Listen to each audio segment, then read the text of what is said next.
bismillaahi raxmaani raxiim maanta ay ku beegan tahay 26 Maash 2017 ayaa waxaan taaganahay Oslo xafiiska Xanaano. halkan waxaan isugu nimid in aan wareejino lacagtii abaaraha ee ka socotay degmada Baaruum annaga oo ku hadlayna guddiga masaajidka sidaas daraaddeed aan ku wareejina lacagta ayada ah guddiga abaaraha ee ururka Xanaano. halka waxaan lacag guddiga dhexe wakiilkoodii lacagtaas oo isugu jirta cash iyo mid bangiga ku jirta labadaba.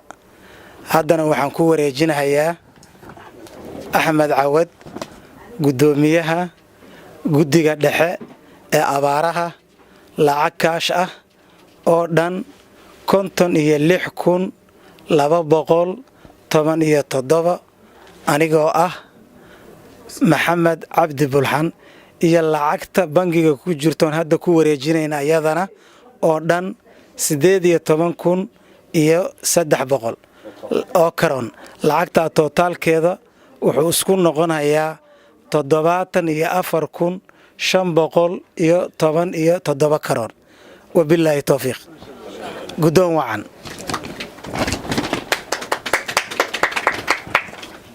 bismillaahi raxmaani raxiim. dhammaantiin waan idin salaamayaa inta halkan joogta iyo inta shaashada ka daawan doontaba insha allahu.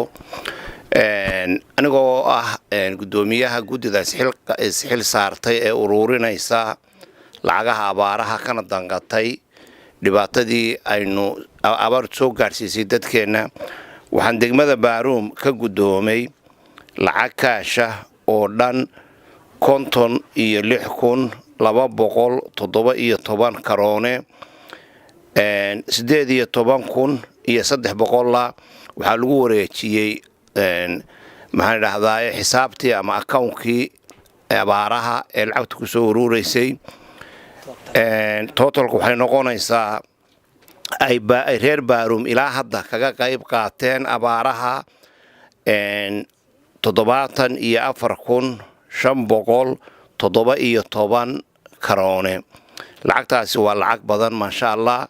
waxaan u ducaynayaa ciddii lacagtan ka hawlgashay marka hore ururinteeda iyo ka hawlgalkeeda oo ugu horeeyaan guddida masaajidku, culimada, haweenka, dhalinyarada iyo odayaashuba.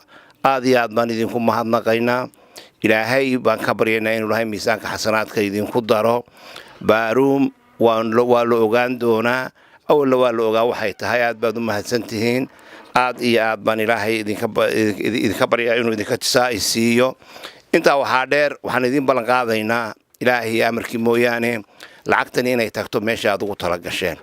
ballan baanu idin qaadaynaa. ilaahayna ballanka iyaga ha noo fuliyo. aad iyo aad baad u mahadsantihiin. wasalaamu calaykum waraxmatullaahi wabarakaatu.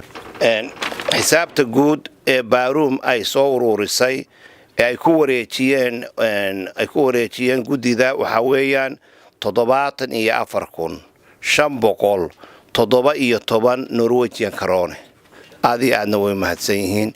ilaahay ha ka tisaa'isiiyo.